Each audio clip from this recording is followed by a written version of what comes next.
empezamos el curso de endocrinología.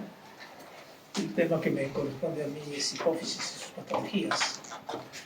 En realidad el tema es muy amplio, porque como van a ver, van a influir entre muchas cosas. Patologías que se deberían de enseñar en una sola clase, y lo vamos a tener que hacer resumidos acá. Pero por lo menos estamos intentando realizar que ustedes comprendan todos estos, ¿no? Y por otra parte no se preocupen en buscar las patologías respectivas. Quizás en la práctica, en sus horas de práctica de la mañana, cuando hagan endocrino, de repente el tutor puede hacer este tipo de clases. En primer lugar, como vemos, es un cuadro en el cual nos muestra todo lo que es la fisiopatología de la tiroides. Vemos que toda la relación que existe entre el hipotálamo y la misma hipófisis. Vemos los núcleos paraventriculares supraópticos, que son los que van a producir las hormonas que van a ir hacia la neurohipófisis, ¿no? En este caso viene a ser la oxitocina y la vasopresina. Y la producción también de las hormonas a nivel del hipotálamo, pero que en este caso van a ir a la circulación sanguínea y llevadas desde el hipotálamo hacia la adenohipófisis, o sea, la apófisis anterior, ¿no? Ahí va a estimular la secreción, la producción de las hormonas hipofisiarias, en las cuales después van a salir a los diferentes órganos a realizar sus acciones.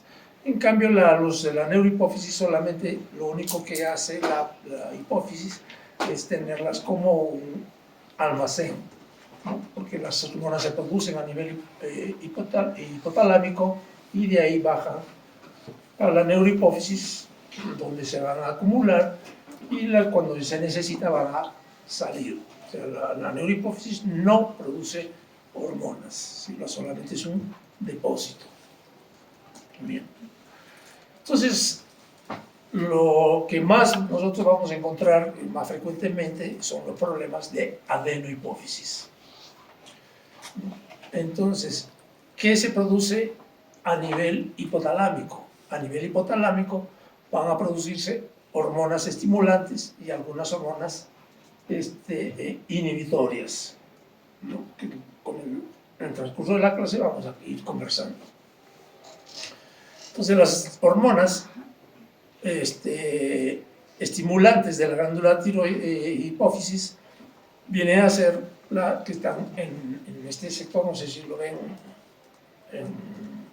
prácticamente en el centro.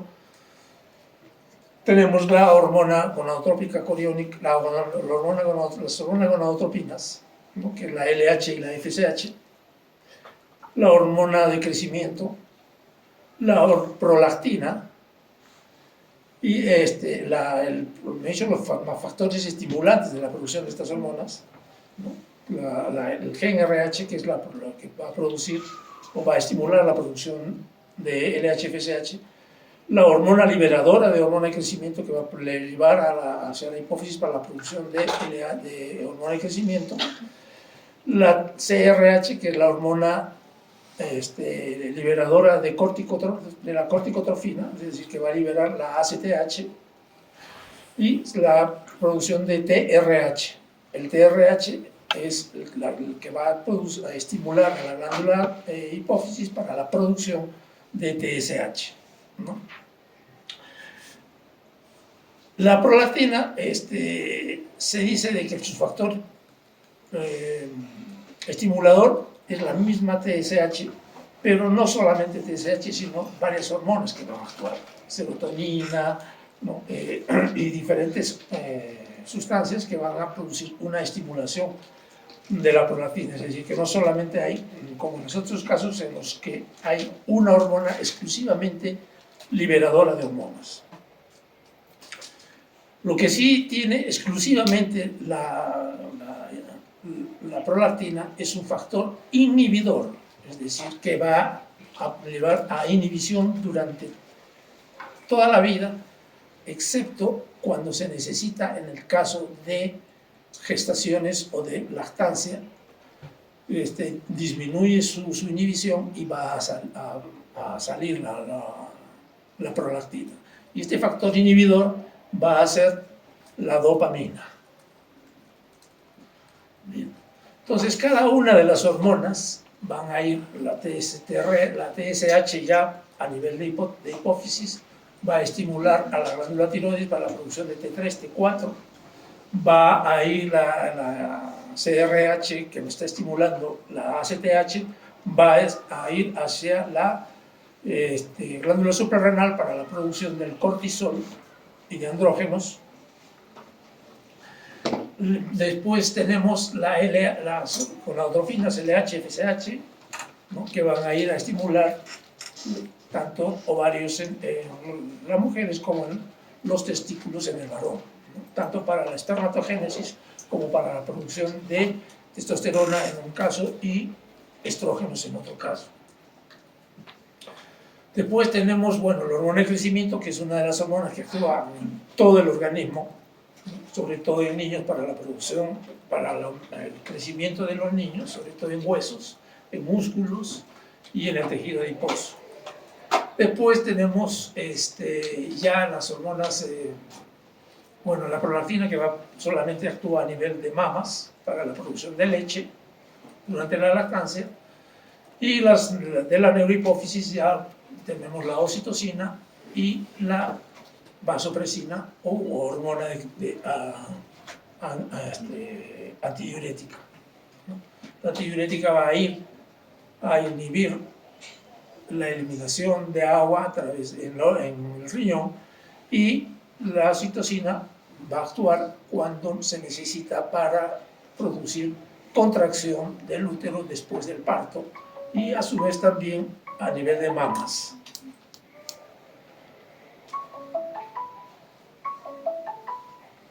Bien. Entonces, eso es prácticamente con este esquema vemos toda la producción desde hipotálamo hasta las hormonas, hasta las glándulas periféricas. Entonces, como hemos dicho, existen factores estimuladores, ¿no? El TRH, que va a estimular la hormona de la TSH, la TSH va a estimular la T4, T3, la hormona liberadora de corticotrofina va a estimular a la CTH para que pueda producir el cortisol, la GnRH, que va a producir las gonadotrofinas, perdón, el GnRH, que va a ir hacia ovarios para la producción de estrógenos y progesterona y testosterona en el varón. La hormona liberadora de hormona de crecimiento, que va a producir la liberación de hormona de crecimiento, que va a ir hacia el hígado para la producción de la somatomedina C, que es el factor activo para el crecimiento del niño, principalmente, ¿no? Y como ustedes ven, en el último tenemos el único factor inhibidor al que se produce a nivel hipofisiario, que es la dopamina, ¿no?, que va a inhibir permanentemente a la prolactina hasta el momento en que la mujer salga gestando. Entonces empieza a disminuir la producción de prolactina para que se vaya a producir la leche, y sobre todo durante la lactancia. Entonces, vemos nosotros entonces que existen factores estimuladores e inhibidores en las diferentes hormonas, pero nosotros tenemos los llamados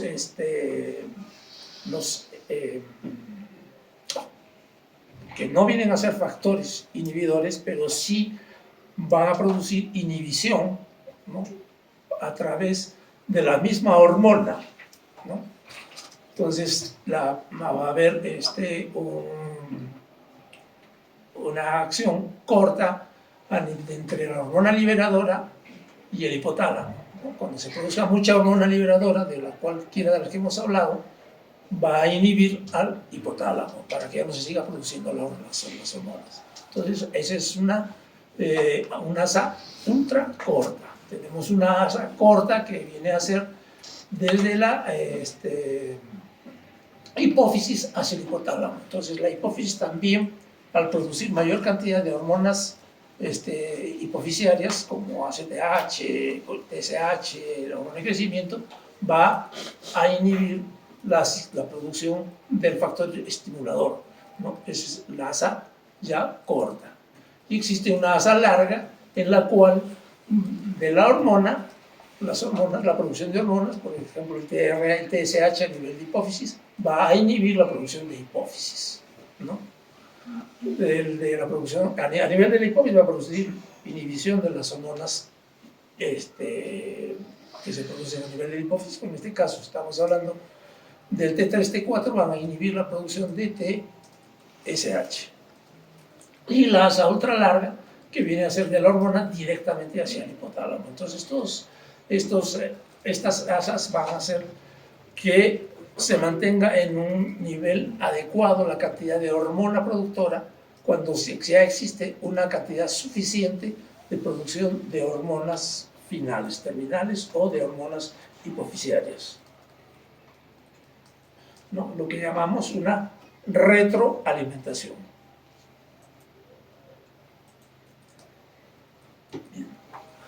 En este caso, estamos viendo, es lo mismo que hemos estado conversando, solamente lo traigo para que vean que el ADH se almacena en la glándula, en la neurohipófisis, igual que la oxitocina, y que van a producir los efectos, ¿no? El efecto del equilibrio hídrico a nivel de ADH, estimulación uterina y contracción del útero, sobre todo a nivel del parto, y las otras hormonas que ustedes ya conocen, la GnRH, la que va a producir la LH, la FSH, la TSH que hemos hablado, con la liberación de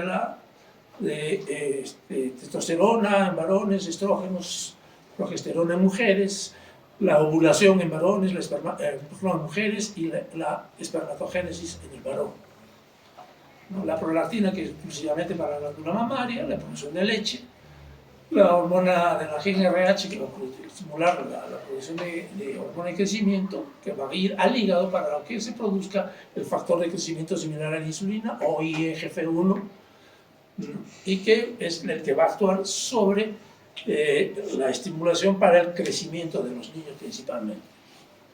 Y finalmente el CRH, que va a actuar a nivel de la glándula suprarrenal, ¿no?, a través del ACTH, produciendo los glucocorticoides. Y esto es muy similar. Lo que acá interesa es que las glándulas o las hormonas hipofisiarias, unas tienen una sola cadena y son polipéptidos, por ejemplo, la corticotrombina, la prolactina y la hormona de crecimiento son sustancias que solamente tienen aminoácidos, o sea, son proteínas, no tienen glucosa, no es como la hormona estimulante del crecimiento, la hormona estimulante de la luteinizante, que son glucoproteínas, ¿no? Entonces, ese tipo de hormonas tienen dos cadenas, la alfa y la cadena beta. La alfa tiene 89 aminoácidos y la beta 112 aminoácidos. Es importante saber esto porque en los casos de que haya tumores hipofisiarios, se dice de que hay tumores hipofisiarios, como vamos a ver, no productores de hormonas, ¿no? Y lo que se ha demostrado con los últimos métodos científicos, los equipos modernos, se ha demostrado de que esas llamadas adenomas hipofisiarios no productores de hormonas, al final sí producen hormonas, pero una sola cadena, y generalmente la cadena alfa. Entonces, como vemos, podemos tener problemas a nivel de hipotálamo, como podemos tener problemas a nivel de hipófisis, ¿no? Entonces, las patologías de la hipófisis anterior o adenohipófisis vamos a tener como hiperfunción o hipofunción. Si hablamos de hiperfunción, hablamos de un hiperpituitarismo. Y si hablamos de hipofunción, estaríamos hablando de un hipopituitarismo.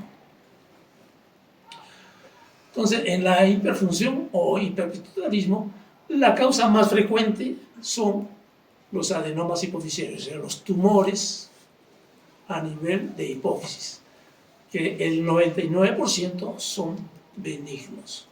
Muy raros son los carcinomas, ¿no? Y esto se produce por una proliferación de las células glandulares de la hipófisis. Entonces, en función del tipo celular que se produce el adenoma, va a darnos una determinada característica, una determinada enfermedad. Por ejemplo, si hay una proliferación de las células productoras de TSH, vamos a hablar de un hipertiroidismo o hipofisiario o un hipertiroidismo secundario, porque cuando el hipertiroidismo se produce a nivel de hipófisis hablaríamos de hipertiroidismo primario, pero si se produce a nivel de hipófisis hablaríamos de hipertiroidismo secundario.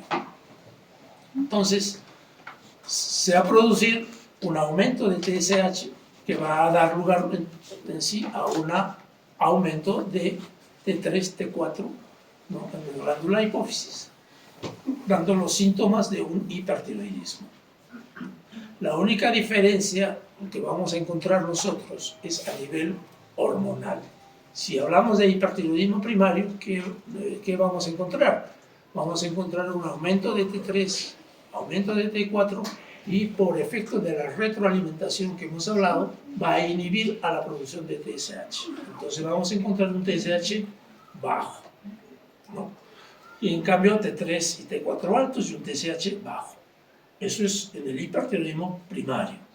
Y en el hipertiroidismo secundario, más bien, vamos a encontrar un T3 alto, un T4 alto y un TSH también alto, porque el que está alterado es el TSH que se produce a nivel de hipófisis, ¿no?, que está produciendo gran cantidad de hormonas TSH, estimulantes de la tiroides, y esto es lo que va a hacer que se produzca mayor cantidad de hormona T3, T4, y nos va a dar la sintomatología de un hipertiroidismo de tipo secundario. Entonces, vamos a encontrar pues un paciente que tenga pérdida de peso, taquicardia, arritmia, nerviosismo, irritabilidad, deposiciones frecuentes, exceso de sudoración, el paciente va a estar irritable, etc., ¿no? Todas las manifestaciones que ustedes conocen de un hipertiroidismo primario. Si la proliferación de las células productoras es de ACTH, nos va a dar lo que llamamos el síndrome de Cushing, ¿no? Es decir, que puede ser un síndrome de Cushing, puede ser también primario, si es que el cortisol es el que se eleva a nivel de la glándula suprarrenal, y hablaríamos de un hipercortisolismo secundario si estaríamos hablando de que la alteración está a nivel hipofisiario, ¿no?, por la mayor producción de ACTH. Entonces, vamos a ver, como se dice ahí, se producirá un aumento de ACTH que va a dar lugar a un aumento de los mineralocorticoides, aldosterona, aumento de los glucocorticoides y aumento de los andrógenos, ¿no?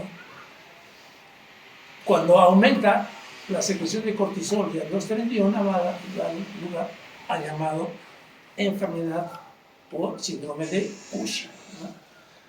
Para los síntomas son los mismos también que un síndrome de Cushing primario. También se diferencia en la cantidad de hormonas. Como en todos los hormonas vamos a encontrar un cortisol elevado y una ACTH baja si fuera primario. En cambio, en el secundario vamos a encontrar cortisol alto y ACTH alta. Y no, la sintomatología es la misma, acumulación de grasa alrededor, sobre todo a nivel del abdomen, ¿no? Una redondez exagerada del rostro, ¿no? Lo que llamamos una fasis de luna llena, adelgazamiento de los brazos y piernas, una presión arterial alta, debilitación de los huesos, que puede llegar a la osteoporosis, hematomas, ansiedad, irritabilidad, depresión, ¿no? Entonces, todas esas sintomatologías muy similar a una patología primaria. Si por la proliferación de las células de gonadotropinas, es decir, FSH-LH, nos va a dar un hipergonadismo. Un hipergonadismo que puede ser, viene a ser un hipogonadismo de tipo secundario, ¿no? En la cual va a haber un aumento de la FSH, un aumento de la LH, y que van a producir una excesiva estímulo de las gónadas, tanto estrógenos o tanto ovarios como testículos en el varón. Entonces también vamos a encontrar lo mismo que en los otros casos. En el hipergonadismo primario vamos a encontrar un aumento de los andrógenos y estrógenos, ¿no? En el caso de la mujer, con una disminución de la FSH y LH. Y en el hipogonadismo secundario lo que vamos a encontrar es un aumento de los andrógenos y estrógenos y lógicamente un aumento de FSH-LH porque es la glándula que está produciendo mayor cantidad de hormonas, ¿no? De gonadotropinas.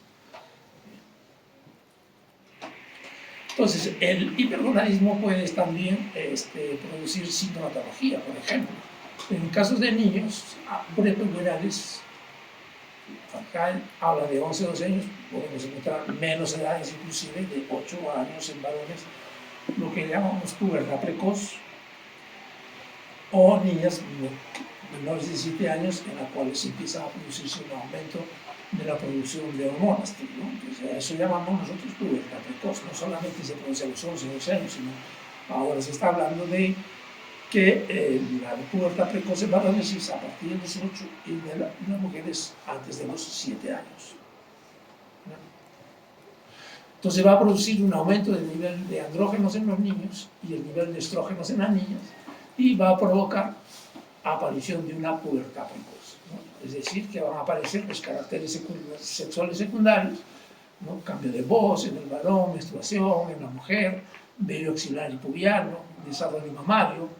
Entonces, antes de su edad fisiológica, antes de que realmente la paciente entre en un estado de pubertad normal. Bueno, para eso llamamos nosotros entonces una pubertad precoz. Y en los casos ya en los cuales se puede producir un aumento de estas hormonas, vamos a producir ya en etapas postpuberales, en las mujeres se va a producir un aumento de estrógenos que hace que el útero siempre esté en fase proliferativa, es decir, que no va a tener menstruaciones y se va a seguir proliferando el endometrio.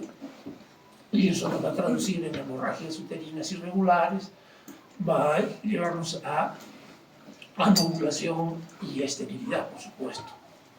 Y en los varones va a producir el aumento de andrógenos. En realidad no hay mucha sintomatología, no se traduce en problemas importantes el aumento de andrógenos. En la mujer sí puede llegar hasta la infertilidad. Después tenemos la proliferación de las células productoras de hormona de crecimiento, es decir, el hipersomatotropismo, ¿no? Que hay un aumento de la hormona de crecimiento que va a producir un hipersomatotropismo, es decir, un aumento del tamaño del cuerpo, y que puede ser también prepuberal o puede ser postpuberal. Si nosotros hablamos de que hay un aumento de la producción de hormona de crecimiento prepuberal, entonces todavía las metáfisis de los huesos no se han cerrado, entonces va a seguir creciendo ese niño. ¿no? Y lo que nos va a llevar es un gigantismo. En cambio, en el paciente que tiene ya los cartílagos de crecimiento ya se han cerrado, ¿no? Entonces vamos a tener esta hiperproducción de hormona de crecimiento se va a traducir en una enfermedad que se llama acromegalia, ¿no? En la cual va a haber un aumento del grosor de los huesos. Bien. La acromegalia aparece con sus síntomas de diferentes tipos, porque hemos dicho que la hormona de crecimiento actúa en todo el organismo. Entonces vamos a tener un crecimiento de los huesos, sobre todo en las zonas sacrales, y vamos a encontrar un aumento del tamaño de las manos, de los pies. Bueno, vamos a encontrar más que crecimiento en longitud, es un crecimiento en grosor de los huesos, sobre todo de los dedos. Entonces podemos hacer el descubrimiento de un paciente que esté yendo hacia la acromegalia porque los anillos ya no salen con facilidad o ya no le entran con facilidad los anillos, ¿no? Porque está engordando los dedos. Lo mismo el crecimiento de los pies. Son pacientes que al final van a tener un aumento van a cambiar de zapato por el número de zapatos porque ya no le entra el zapato anterior, y ya sabemos que cuando nosotros llegamos a la etapa de adultez ya nuestros pies no crecen, pero el paciente con acromegalia sí sigue creciendo, y eso va a traernos podemos hacer el diagnóstico de una acromegalia porque el paciente está cambiando del tamaño de los pies. Va a haber engrosamiento de los arcos cigomáticos, superciliares, de la frente, etc., ¿no? En la parte del crecimiento blando de los tejidos blandos también vamos a encontrar un aumento de la nariz, aumento de la lengua, una macroglosia, ¿no? Aumento de los labios. Y todo esto nos va a dar una facies tosca del paciente. El crecimiento de la laringe se va a producir un engrosamiento de las cuerdas vocales y que va a dar una voz característica que se llama voz cavernosa. Y el crecimiento de la piel, vamos a encontrar un engrosamiento tanto de la piel, vamos a ver una sudoración, los acrocordones, quistes sebáceos e hipertricosis. En el sistema osteoarticular se va a producir una degeneración de las articulaciones y aparece una cifosis. Y también va a haber alteraciones a nivel de las vísceras, ¿no? Va a haber una visceromegalia con aumento de tamaño del hígado, del vaso, de los riñones, etc. Entonces, en el lado derecho tenemos las dos características. La acromegalia, ¿no? Con las características tanto de la frente como de la nariz, de los labios, ¿no? Y el gigantismo en el lado más externo de la presentación. Podemos tener alteraciones metabólicas. Hemos dicho que la hormona de crecimiento actúa en todo nivel. Entonces va a haber un aumento también de la síntesis proteica, ¿no? Y si nosotros hacemos un dosaje de aminoácidos en sangre, lo vamos a encontrar bajo. Va a haber un aumento en la lipólisis, ¿no? Con aumento de los ácidos grasos libres y el glicerol, un aumento de la glucosa, que puede desencadenar una diabetes o que puede empeorar la diabetes ya existente si es que el paciente la presenta. ¿No? Entonces tenemos todas estas características, el crecimiento de las características faciales, manos, pies, sudoración excesiva, pero son pacientes que por eso ese aumento también del corazón, son pacientes muy propensos a tener problemas cardíacos y muchas veces mueren bastante jóvenes por algún problema de tipo cardíaco. Puede haber dolores articulares y aumento del vello corporal.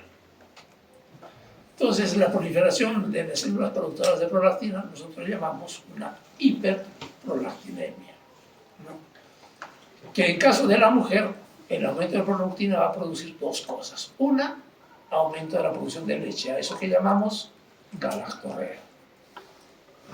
Y alteraciones en la función glandular gonadal, ¿no? Entonces hablamos de una disfunción gonadal que la mujer se va a manifestar con amenorrea, ovulación y esterilidad.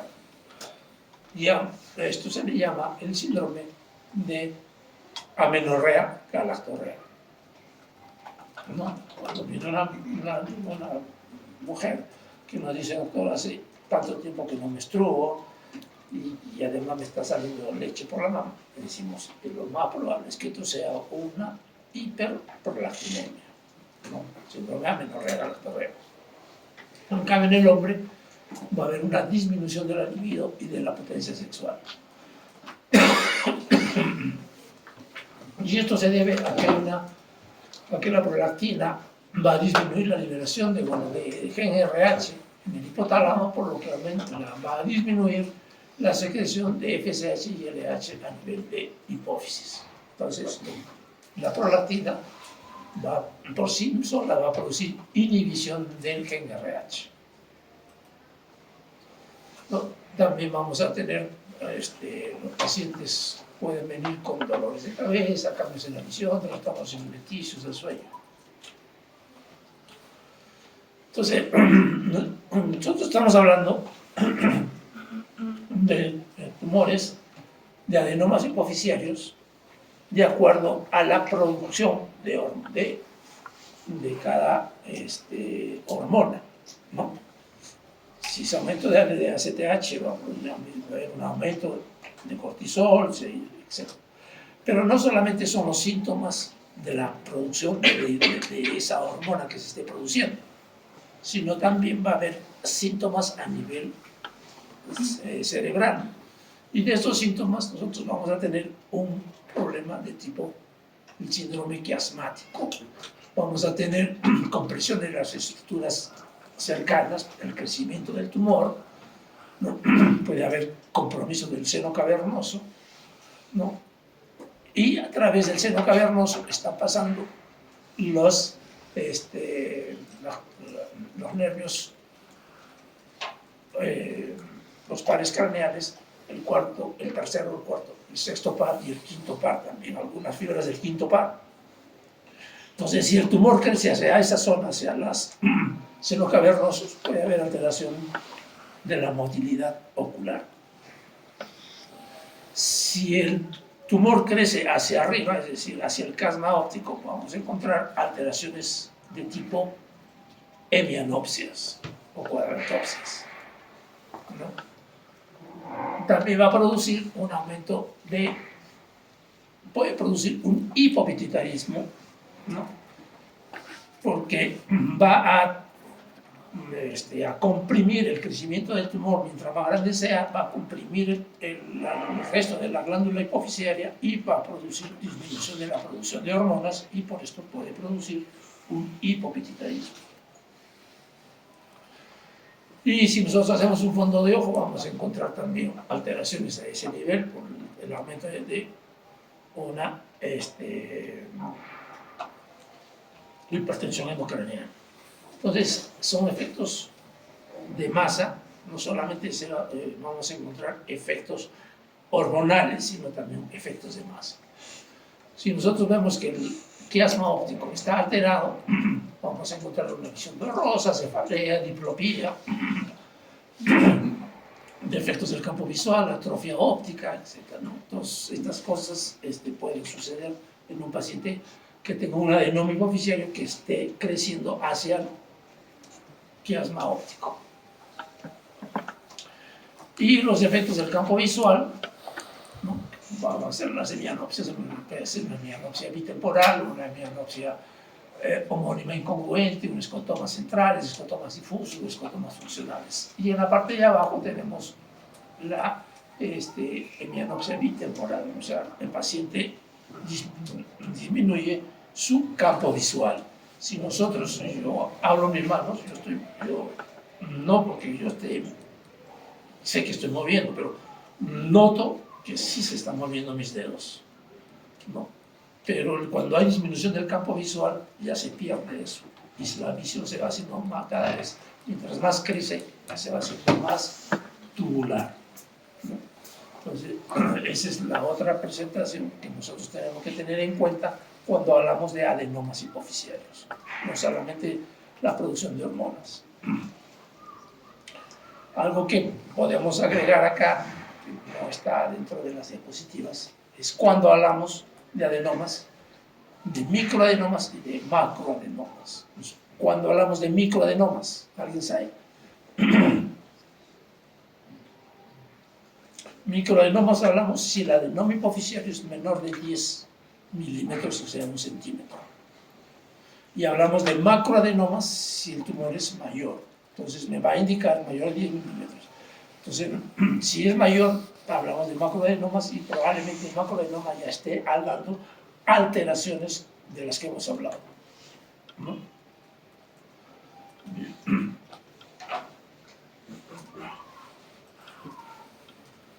Entonces, antes de que me olvide,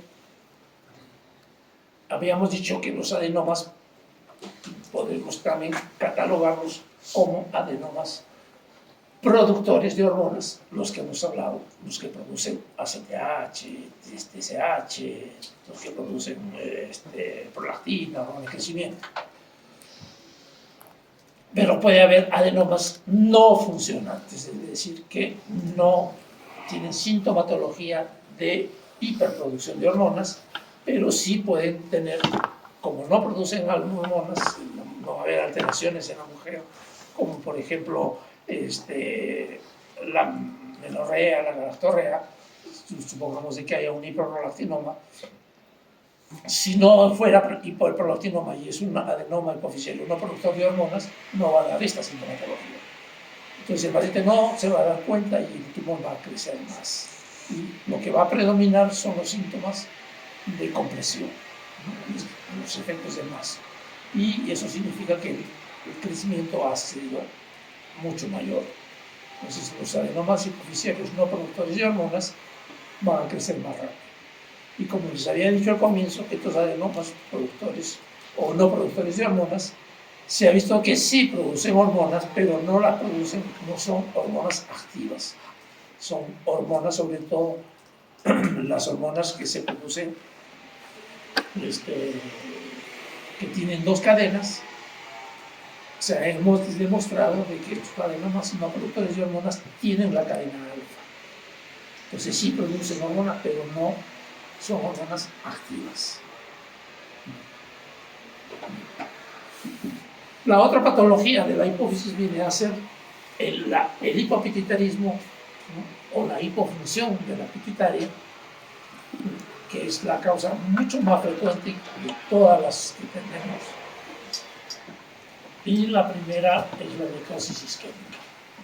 Esto sucede generalmente durante el parto, ¿no? En la cual el paciente o la paciente en el momento del parto tiene una complicación en la cual va a perder gran cantidad de sangre y durante el parto la glándula hipófisis es bastante irrigada y aumenta su irrigación y crece durante el parto o durante la gestación. Entonces, si hay una hemorragia masiva, va a producir una necrosis de la glándula hipofisiaria y a esto se le llama un síndrome de Sheehan, en la cual no va a haber producción de hormonas. Entonces, el Sheehan es una necrosis postparto de la hipófisis. ¿En qué se va a caracterizar? Principalmente en amenorrea, es decir, que la paciente después del parto ya no va a presentar menstruaciones y no va a haber lactancia. Y eso nos va a dar el diagnóstico o la sospecha diagnóstica de que ha habido un parto complicado, con sangrado abundante. Si nosotros le preguntamos al paciente, nos va a decir sí, o la familia nos va a decir sí, y estamos haciendo ya el diagnóstico de un síndrome de Shiga, ¿no? Entonces puede haber fractura del tallo hipofisiario después de un traumatismo, la hipofisectomía, es decir, la extirpación de la glándula de hipófisis por un tumor hipofisiario, procesos de distinta índole como infecciones, tuberculosis, sífilis, infiltrativos como sarcoidosis, hemocromatosis, ¿no? La histiocytosis, problemas autoinmunes como es la hipofisitis linfocitaria o autoinmune, tumores cerebrales, hemos hablado que los tumores, los adenomas pueden producir, pero no solamente adenomas hipofisiarios, sino también otros tumores. Uno de los más frecuentes es el craneofaringioma, que se produce más en niños.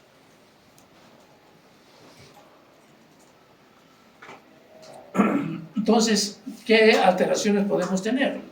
Puede alterarse la TSH, produciendo un hipotiroidismo de tipo secundario, ¿no? En la cual vamos a encontrar una disminución de la TSH y una disminución tanto de T3 como de T4. Porque si no hay el estímulo, no va a haber producción de hormonas.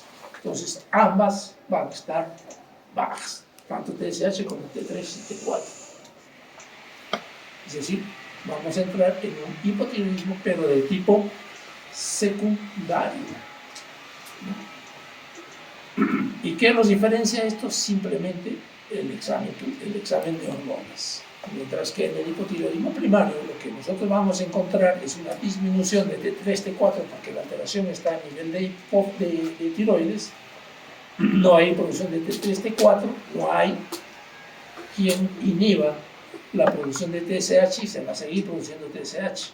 Entonces vamos a encontrar un TSH alto, ¿no? En el hipotiroidismo primario. En cambio, en el hipotiroidismo secundario, la falla es a nivel de hipófisis. No se produce la hormona TSH y no hay quien estimule la producción de T4. Entonces vamos a encontrar TSH bajo, T4 bajo, todo bajo. A diferencia del primario, TSH alto y T4 bajo.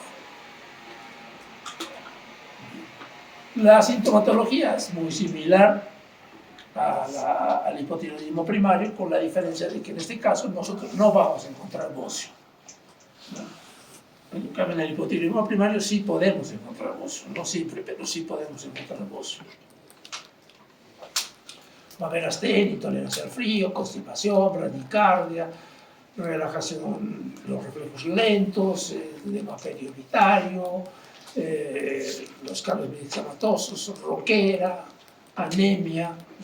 Y en niños lo que vamos a encontrar es un retraso del crecimiento. Entonces, si nosotros encontramos un niño que no crece, una posibilidad que tenga deficiencia de hormona de crecimiento y la otra posibilidad es de que tenga un hipotiroidismo, que puede ser primario o secundario. Entonces, ustedes que van a salir ya dentro de un par de años o año y medio, así que se reciben en internado, 2 años y medio les faltan. Cuando salgan al CERUM, ustedes van a evaluar a los niños, porque son los que más van a llevarlos a su centro de salud en el que trabajan, y van a evaluar a estos niños.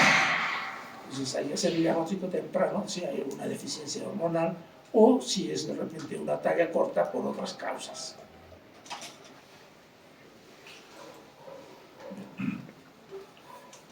La glándula suprarrenal se le llama alteraciones secundarias o hipofisiarias, ¿no? Hay una disminución de la producción de ACTH, lo cual nos va a traducir en una disminución de la producción de glucocorticoides y de andrógenos. Es decir, que nos va a dar lugar a una insuficiencia córtico-suprarrenal, ¿no? Los síntomas son los mismos que un paciente que tenga daño a nivel de glándulas suprarrenales, y la diferencia también la hace las hormonas hipofisiarias y la producción de hormona final, que es el cortisol.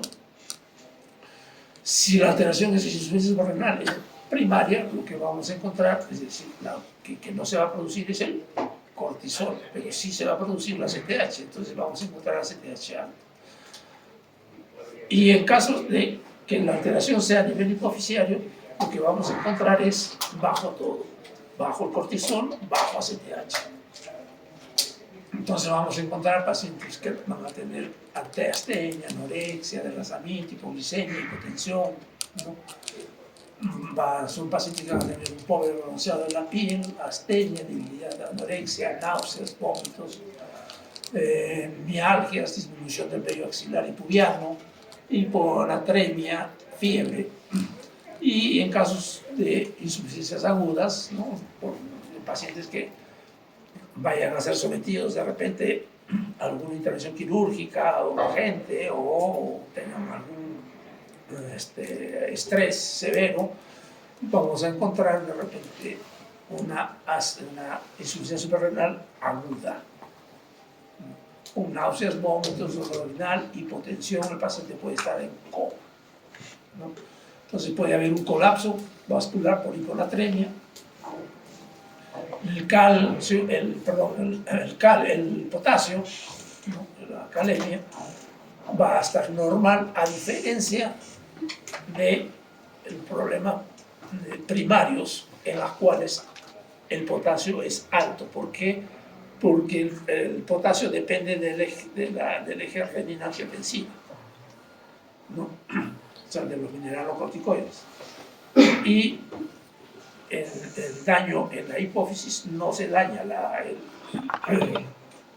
los mineralocorticoides, entonces no va a haber una hipercalemia. En cambio, en la insuficiencia suprarrenal primaria sí vamos a encontrar una hipercalemia, hiponatremia más hipercalemia. En las secundarias solamente vamos a encontrar hiponatremia, pero la del potasio va a estar normal. Y vamos a encontrar hipoglicemia, ¿no? Sobre todo si está asociado a alteración de la hormona de crecimiento. Ustedes recuerden que tanto la hormona de crecimiento como la hormona, el cortisol, son hormonas contrarreguladoras de insulina. Y existen otras 3 hormonas contrarreguladoras de insulina, ¿no? Que eso lo van a leer ustedes cuando hagan la práctica. Entonces, por eso es que el paciente, si hay una disminución del cortisol, no hay quien estimule la producción de glucosa, va a actuar más la insulina, y si no tiene hormona de crecimiento, lo mismo, y lo que vamos a encontrar es una hipoglicemia.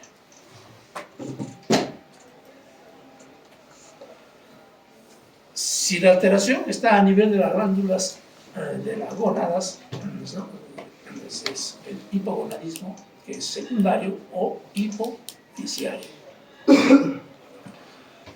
Hay una disminución de la FSH, de la LH, que va a producir una disminución de los andrógenos y de los estrógenos de acuerdo al sexo, lo que llamamos entonces nosotros un hipogonadismo hipogonadotrófico, porque las hormonas no se están produciendo, no se produce gonadotrofinas, las gonadotrofinas van a estar bajas, no se produce, por lo tanto, estrógenos, no se va a producir testosterona, entonces hablamos de un hipogonadismo hipogonadotrófico.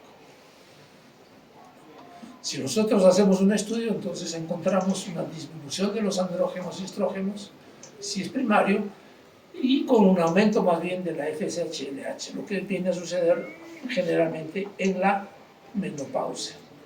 En la menopausia la alteración está a nivel de ovarios, entonces no se va a producir estrógenos y no va a haber la inhibición de gonadotrofinas y las gonadotrofinas se van a elevar.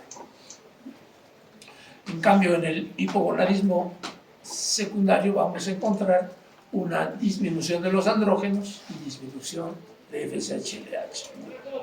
Entonces, hipogonadismo hipogonadotrófico. Y en caso de menopausia sería un hipogonadismo hipergonadotrófico, porque la LH y FSH van a estar altas, mientras los estrógenos van a estar bajos. Entonces, esta disminución de los estrógenos en la mujer va a producir amenorrea, anovulación, disminución de la libido, atrofia mamaria. Y en los hombres disminución, va a haber esterilidad, impotencia sexual, cambio de la voz y disminución de la libido. Y si se produce en niños, no va a haber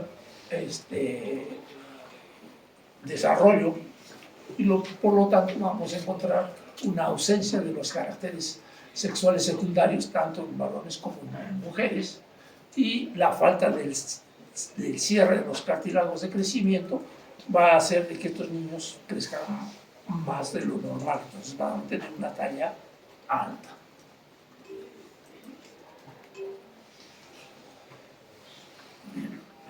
Entonces, si es niño vamos a tener retraso en la talla, ausencia de desarrollo puberal, del arque pubar, que desarrollo genital, la amenorrea primaria. Si es postpuberal, vamos a encontrar disminución de los caracteres sexuales secundarios, disminución de la turgencia mamaria, disminución del vello, la piel va a ser fina, voz atiplada en el varón, amenorrea secundaria en la mujer y pérdida de la masa muscular, ¿no? Entonces, todas estas manifestaciones pues, vamos a encontrar en los por alteraciones de las hormonas gonadotróficas. Bien. Entonces, lo mismo que hemos conversado, la disminución de la hormona de crecimiento, el hipotiroidismo va a dar lugar a la disminución de la hormona de crecimiento, lógicamente, y en niños va a dar lugar a la aparición de un enanismo hipofisiario, en este caso. Que a diferencia de la acondroplasia, nosotros vamos a encontrar que estos niños van a tener los segmentos bien proporcionados, a diferencia de la acondroplasia, en las cuales los miembros son los que están acortados, ¿no? Entonces, tienen la característica de que tienen una cara de muñeca, se le llama a estos niños, con un aspecto bastante juvenil y tendencia a la obesidad. Y generalmente, ¿a qué edad vamos a descubrir esto? A partir del segundo año de vida del niño. En los adultos, en cambio, la disminución va a haber astenia, pérdida de la fuerza muscular, alteraciones psicológicas, obesidad, y va a dar lugar también a alteraciones metabólicas como disminución de la glucosa, disminución de los ácidos grasos y disminución de la síntesis proteica. Últimamente se están haciendo trabajos porque el tratamiento de pacientes que tengan deficiencia de hormona de crecimiento, hay niños, se les da hormona de crecimiento. La hormona de crecimiento lamentablemente es costosa. Es una ampolla, cada ampolla cuesta $80 y hay que poner diario. Entonces es sumamente costoso. El Ministerio de Salud, por ejemplo, no tiene. El de Salud sí tiene, pero solamente para niños con deficiencia de hormona. Se tiene que demostrar que tiene deficiencia de hormona de crecimiento.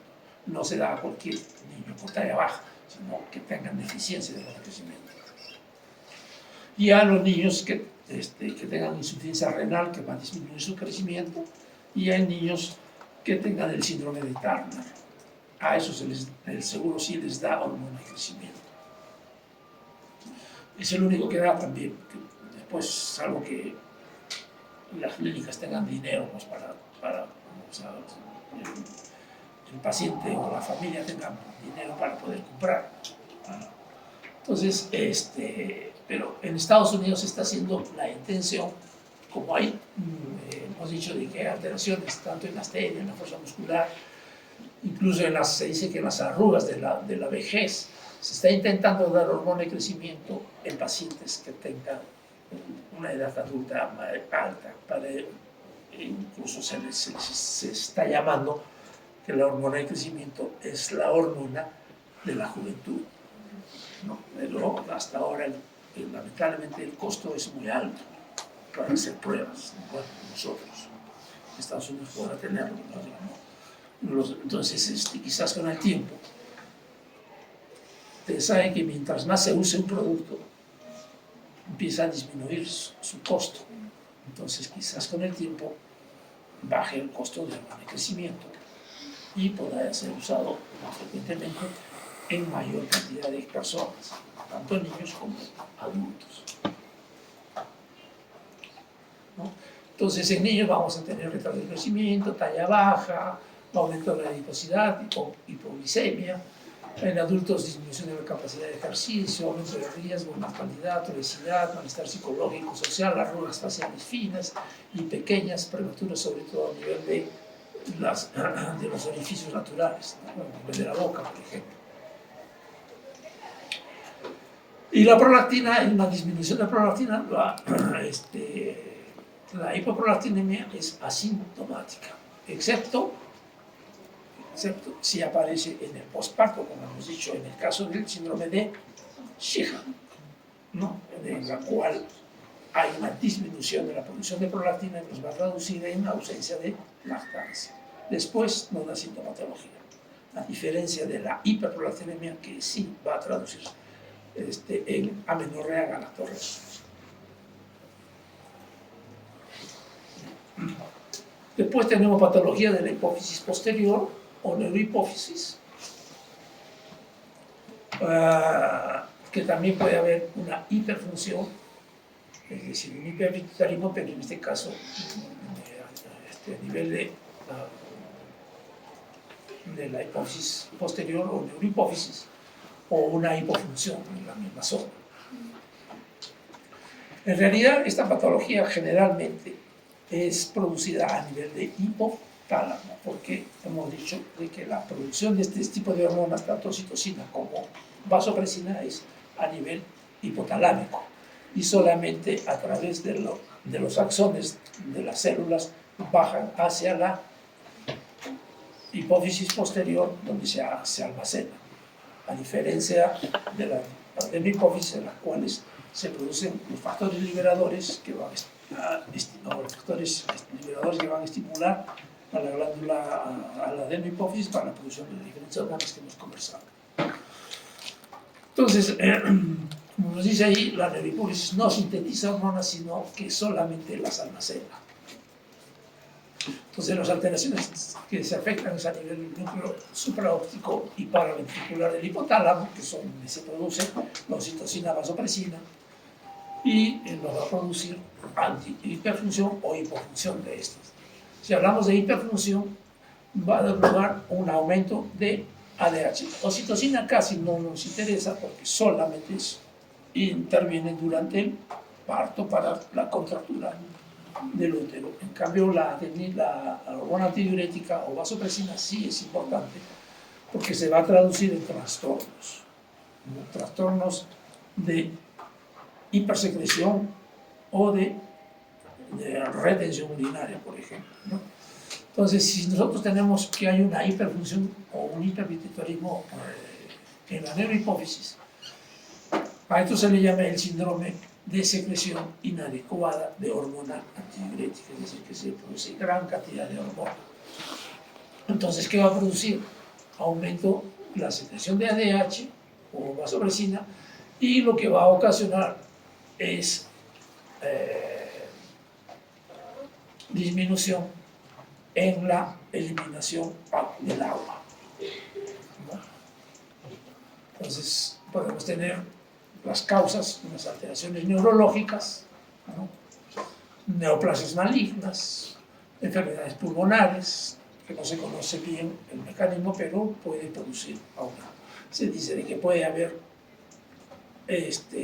producción de ADH ectópica, y eso es lo que estaría ocasionando también un síndrome de secreción inadecuada de hormona antidiurética, un síndrome paraneoplásico.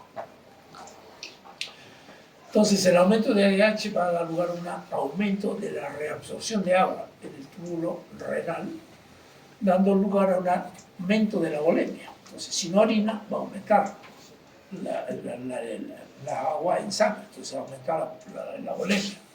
Y una disminución en la orina, una oliguria.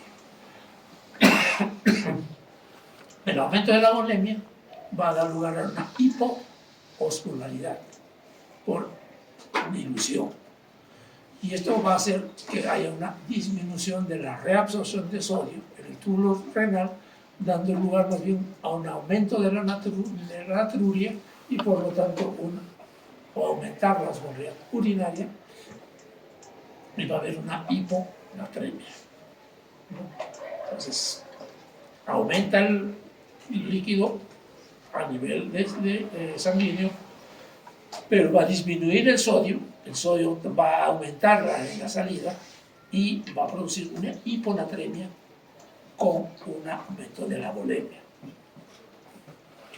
Entonces vamos a encontrar una hipervolemia por hiperhidratación hipotónica. Hablamos de que es hipotónica porque solamente se retiene agua, más no el sodio sigue eliminándose. Entonces, ¿qué nos va a producir? Una oliguria, una disminución de la diuresis y una hiponatremia. Ese es el síndrome de secreción inadecuada de hormona antidiurética. Y si nosotros encontramos más bien una hiperfunción, es decir, que se va o una hipofunción, es decir, de que va a haber una disminución de la producción de ADH, lo que vamos a encontrar es que no hay quien retenga el agua y el paciente va a empezar a orinar en grandes cantidades. A esto llamamos diabetes insípida, ¿no? A diferencia de la diabetes mellitus, en la cual es por la azúcar, ¿no? Por la glucosa. Entonces, este síndrome se produce por disminución de la secreción de ADH o vasopresina y puede ser producido por trastornos tan diversos como traumatismos, tumores, procesos infecciosos, procesos autoinmunes, y va a dar lugar a una diabetes insípida. Bien.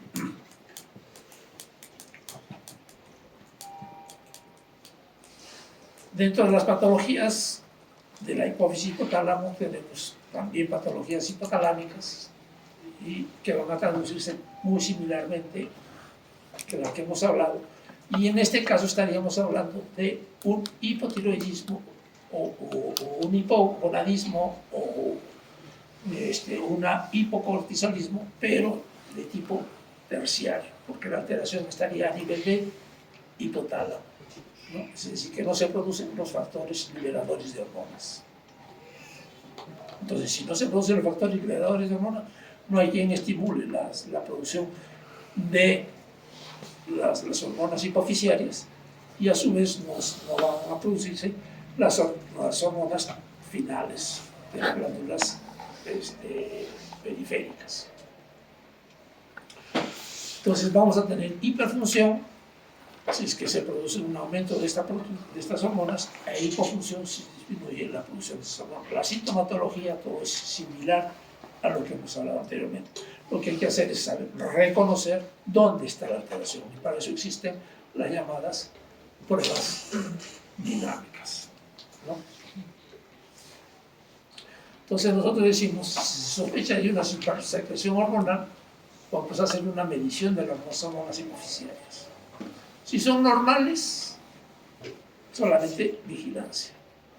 Si hay hiperfunción tirotrópica o gonadotrópica o lactotrópica, ya en estos casos no se necesita un test de supresión, ¿no? Pero existen test de supresión para estas hormonas, pero últimamente se está hablando de que no se necesita porque ya al encontrar nosotros un TSH y un T4A, hablamos de que hay una hiperfunción del eje hipotálamo hipófisis tiroideo. Si hablamos que hay un aumento de la producción de gonadotrofinas, estaríamos hablando de que hay una hiperfunción del eje hipotálamo hipófisis gonadal.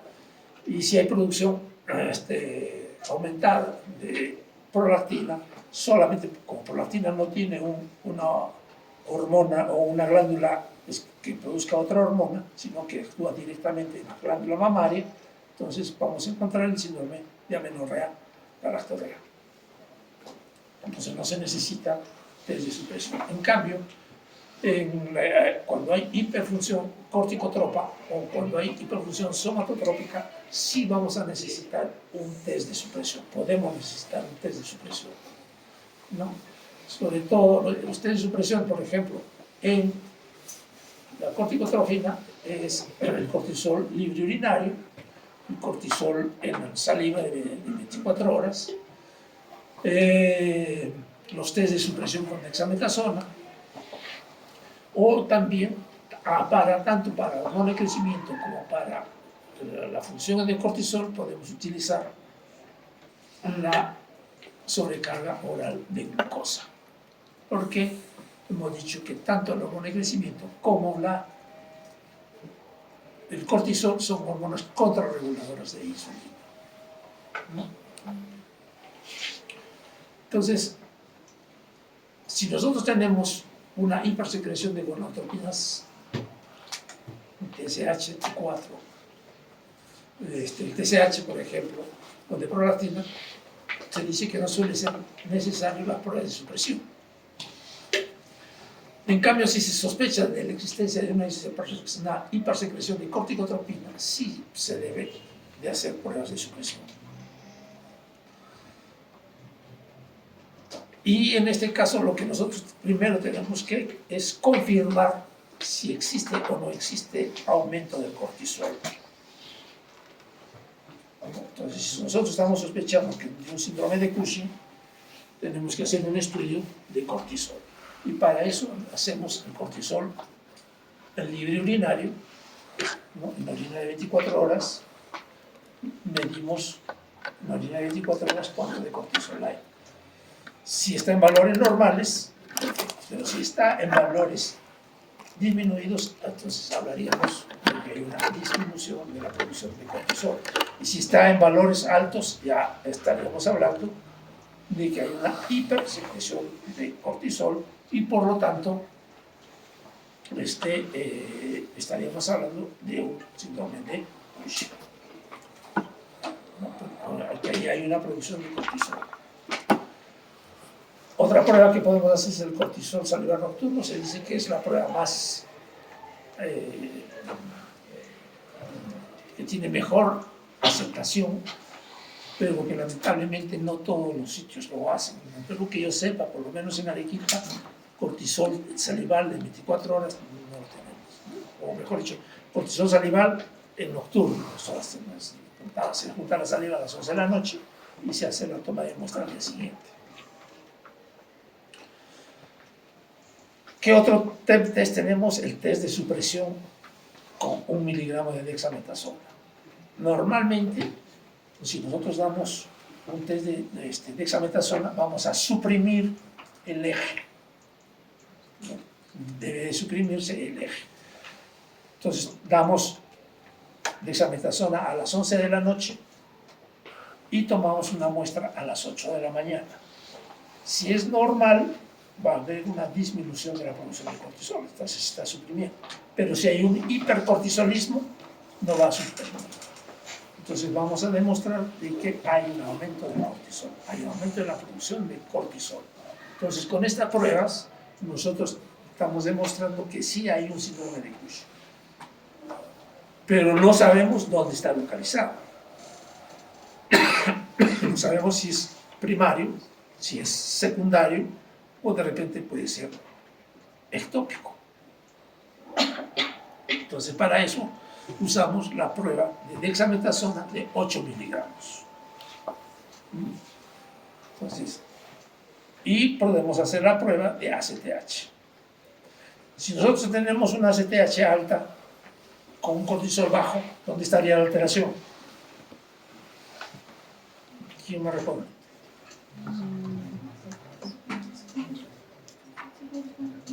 ACTH alta, cortisol bajo.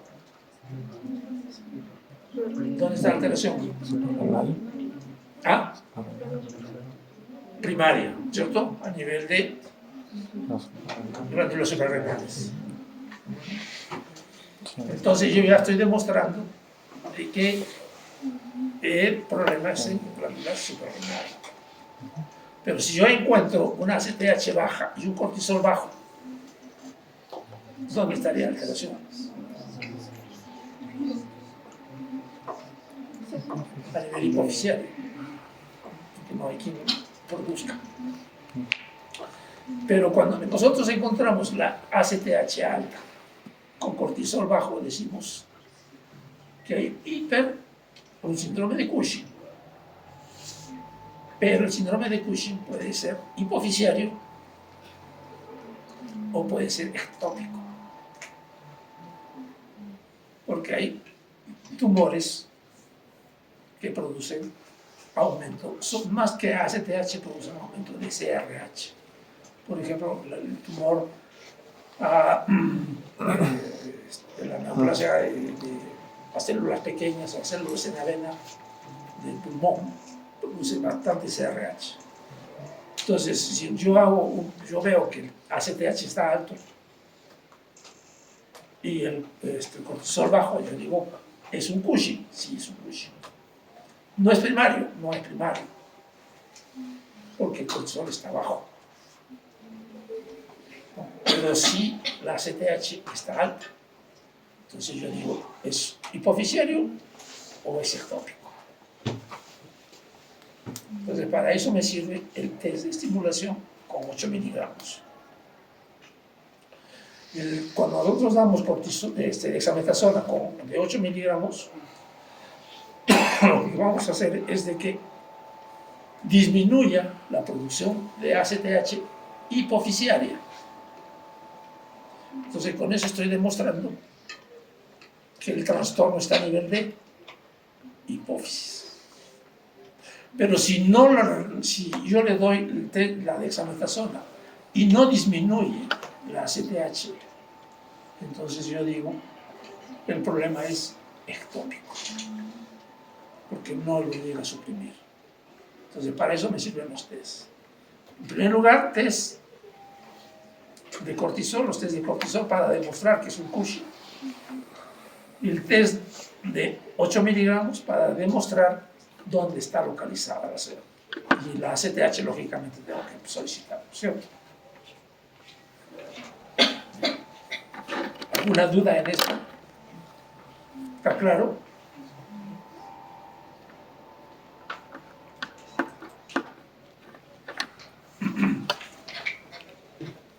Entonces podemos hacer ACTH, debemos hacer ACTH definitivamente. ¿Qué otra prueba podemos tener? No sé si la harán acá en Arequipa, pero yo hago los libros del cateterismo de senos venosos, de senos petrosos inferiores. ¿Para qué nos ayuda? También para descartar dónde está la alteración de tu tumor. O es un tumor productor de ACTH a nivel hipofisiario o es un tumor productor de ACTH a nivel ectópico. Entonces se hace el cateterismo de los senos venosos, los senos petrosos, y se mide el ACTH. Si la ACTH está aumentada en el cateterismo, significa que el tumor es hipofisiario. Pero si la ACTH es normal, significa que la producción ectópica es la que está predominando. E inclusive nos ayuda a decir en qué lado está, en qué lado de la hipófisis está el aumento del adenoma productor de ACTH. Si yo hago el cateterismo derecho y el derecho es el que aumenta más que el izquierdo, una diferencia, entonces yo digo el tumor está en la hipófisis, pero en el lado derecho de la hipófisis. Con eso el neurocirujano va directamente a eso. Si digo que está en el lado izquierdo, encuentro mayor cantidad de ACTH en el lado izquierdo, digo que la alteración está a nivel de lado izquierdo, de un adenoma hipofisiario productor de ACTH en el lado izquierdo de la hipófisis. Entonces, para eso me permite el estudio de senos venosos. Uno, para diferenciarlo de lo que es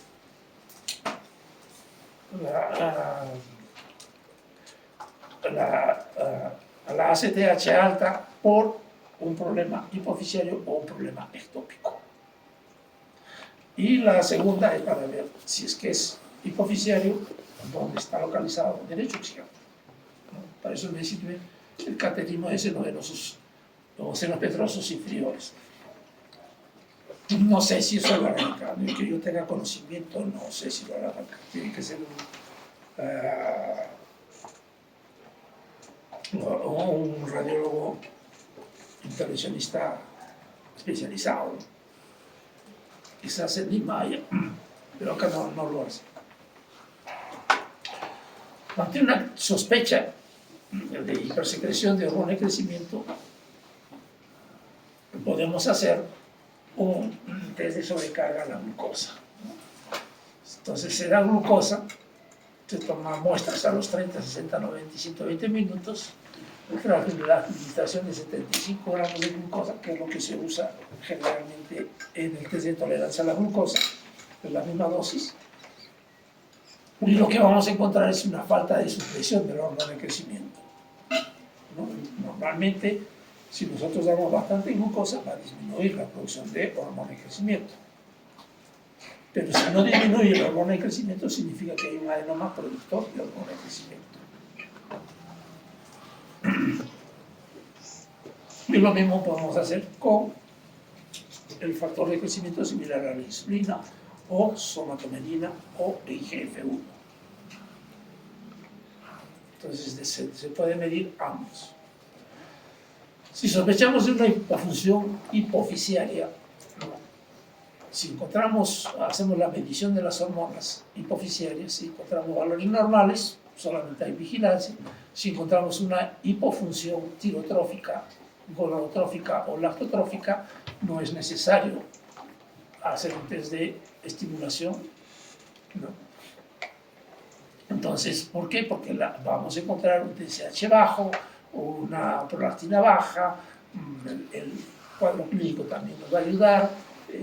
Si hay TSH bajo y la prolactina y la T4, T3 están bajas, decimos que el problema es secundario. En cambio, en la hipofunción corticotrópica sí tenemos que hacer test de estimulación, ¿no?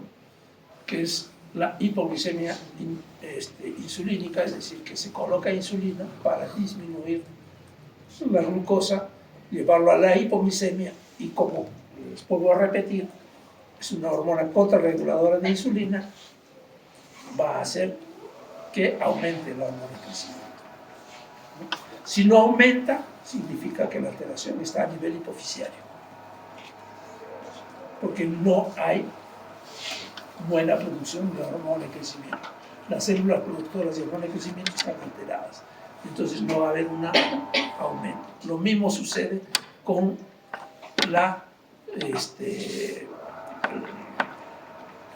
con las hormonas de la ACTH. ¿No? El cortisol también es un factor, es una hormona contrarreguladora de insulina. Entonces, si yo doy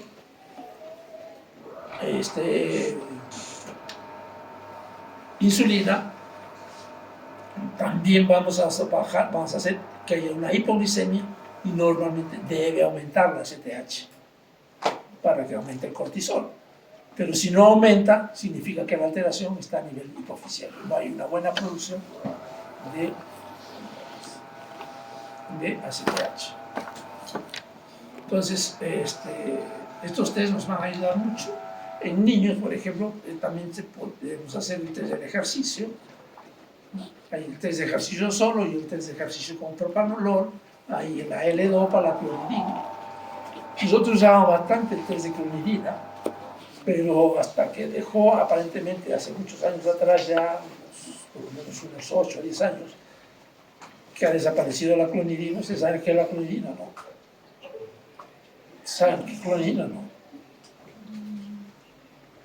Es un antihipertensivo, se usaba mucho en pacientes con hipertensión arterial, sobre todo en pacientes con hipertensión arterial aguda, alta, ¿no? Así como damos el captopril sublingual, utilizamos la clonidina.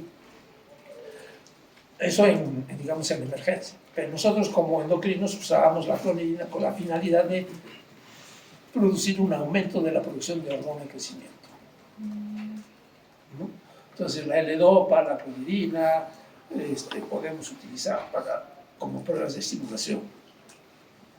Lamentablemente, como les digo, hace 8 años, 10 años, desapareció la clonidina del Perú. Pero justamente la semana pasada me dijeron de que a una paciente le habían hecho, no sé si no recuerdo si paciente o al niño, le dieron clonidina en el seguro sí tiene, aparentemente, es lo que me han dicho, no estoy muy seguro de eso. Los que estén rotando por el seguro averigüen y nos avisan. Si es que están haciendo el test de clonidina.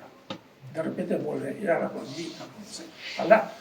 Porque también dábamos nosotros como tratamiento para pacientes que tengan deficiencia de hormona de crecimiento o talla baja.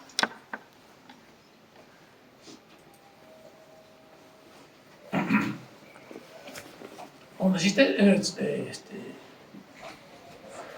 entonces un déficit hormonal hipofisiario,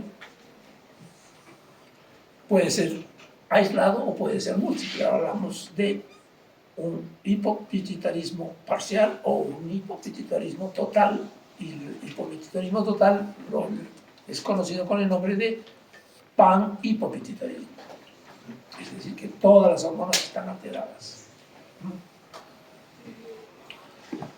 Entonces, vamos a hacer pues, el estudio de todas estas hormonas a nivel de glándulas que se producen a nivel de hipófisis, ¿no? La CTH, TSH, la LH, la FSH, y lógicamente tenemos que hacer el estudio tanto de las hormonas periféricas, o sea, T4, T3, estradiol, testosterona,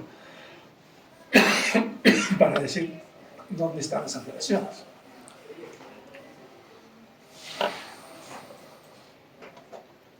Entonces, habíamos dicho de que no era necesario hacer test de estimulación para prolactina, para hormona para TSH, pero existe.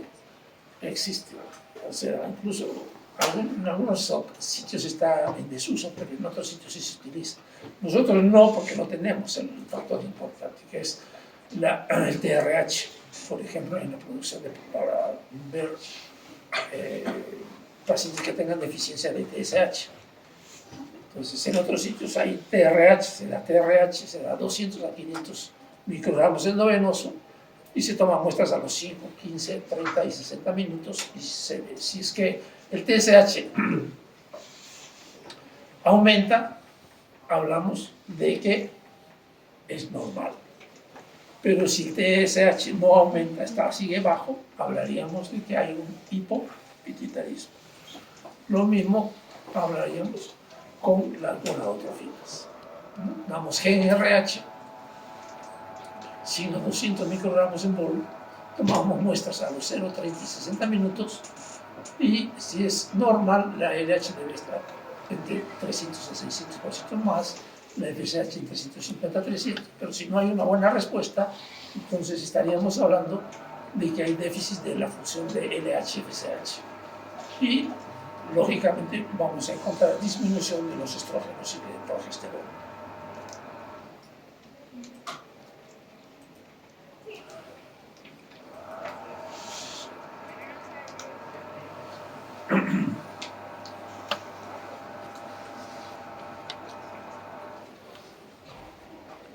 Entonces, en el diagnóstico de déficit de hormona de crecimiento, ya hemos dicho de que podemos utilizar el test de insulina.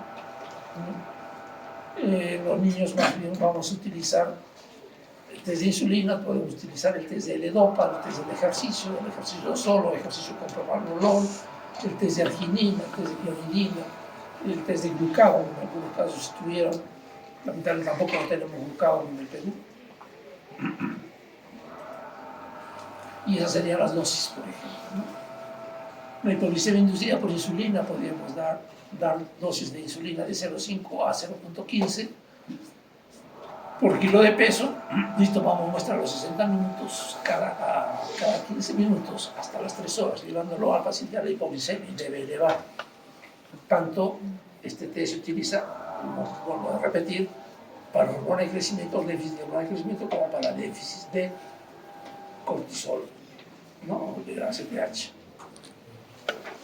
el test del ejercicio, que se hace hacer 20 minutos de ejercicio, se hace reposar al paciente 20 minutos y se toman muestras a los 0, 20 y 40 minutos. Últimamente se está haciendo el test del ejercicio, pero con propanolol. ¿No? Se le agrega propanolol al paciente, 1 miligramo por kilogramo, y hasta máximo, sobre todo en niños, hasta 40 miligramos diarios, y se le hace hacer ejercicio y se toman las muestras.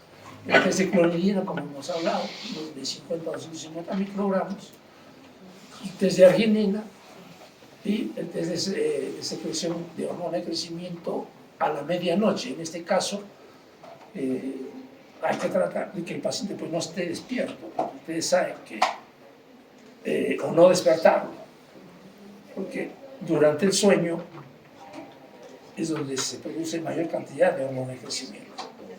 Entonces, por eso, nosotros, por ejemplo, en pacientes, niños que tengan talla baja, les recomendamos, en primer lugar, buen sueño, que llegue a soñar, o sea, llegue a sueño REM, para estimular la secreción de hormona de crecimiento, y buen ejercicio, lógicamente con buen sustrato, que es una buena alimentación. Entonces, damos ambos, le decimos al paciente que haga ejercicio y que duerma bien, que no lo despierte. Entonces, este test de secreción de hormona de crecimiento a la medianoche, generalmente lo que se hace es ponerle un catéter venoso antes. Entonces, que el niño esté durmiendo y recién se le coloca. Porque si se despierta, se altera lo que nosotros estamos buscando, ¿no? Y el test de glucagón, ¿no?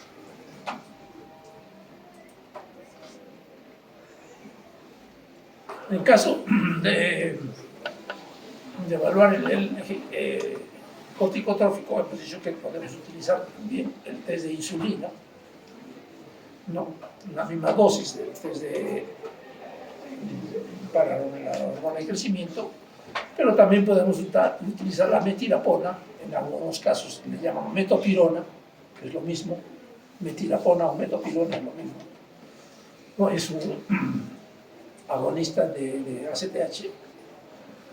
La estimulación con ACTH propiamente dicho, que es el cocitropin, y la estimulación prolongada con ACTH, es decir, que se pone durante 3 a 4 días ACTH en cloruro de sodio y se van tomando muestras diariamente a las 8 de la mañana, el día 1, 2, 3 y 4, para ver que aumente la producción de cortisol o de cetosteroides a nivel urinario. Y esta prueba de privación de agua, o sea, la prueba es para ver si hay alteración en la vasopresina, ¿no? En este caso, lo que se hace es mantener al paciente en ayunas desde la noche anterior, desde las 7 de la noche, se mantiene en ayunas, no se le da ningún tipo de líquidos, ¿no? Entonces, el paciente que tenga diabetes insípida va a empezar a orinar y vamos a empezar a tomar tanto presión arterial, peso, ¿no? Diuresis y la osmolaridad. Si el paciente tiene diabetes insípida, va a eliminar bastante líquido, entonces va a bajar la presión. Va a haber hipotensión, va a haber hiponatremia, la osmolaridad va a haber hipernatremia porque no está perdiendo orinas, el paciente va a haber una hiperosmolaridad sanguínea con una hipoosmolaridad urinaria, y eso nos va a decir a nosotros si está o no está presente una deficiencia de hormona antidiurética. Es el test de privación de agua. Y últimamente se está haciendo la prueba combinada, es decir, en pacientes que se sospechamos de que tengan un hipopituitarismo, un panhipopituitarismo, entonces podemos utilizar todas las pruebas, ¿no? Hacer prueba de GnRH, CRH, la prueba de hormona liberadora de hormona de crecimiento, el TRH, a la vez. Y una vez que vemos todas estas sustancias, empezamos a medir la hormona de crecimiento, el TSH, etc., para ver si todas las hormonas están liberadas. En un solo estudio, en un solo día ya podemos hacer el diagnóstico de toda la falta de hormonas. Pero en nuestro medio pues es difícil conseguir las hormonas liberadoras. Bien. ¿Alguna pregunta?